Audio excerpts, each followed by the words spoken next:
बिस्मिल्लाहिर्रहमानिर्रहीम। अस्सलामुअलैकुम। आप देख रहे हैं 1 bye 1 news HD।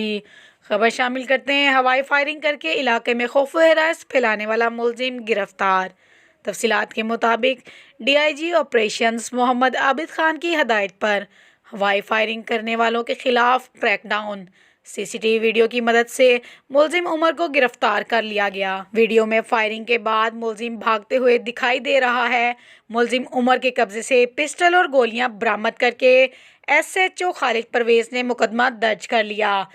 SP Iqbal town रजा तनवीर का कहना था कि हवाई फायरिंग करने वालों के खिलाफ सख्त कानूनी कार्रवाई अमल में लाई जाएगी।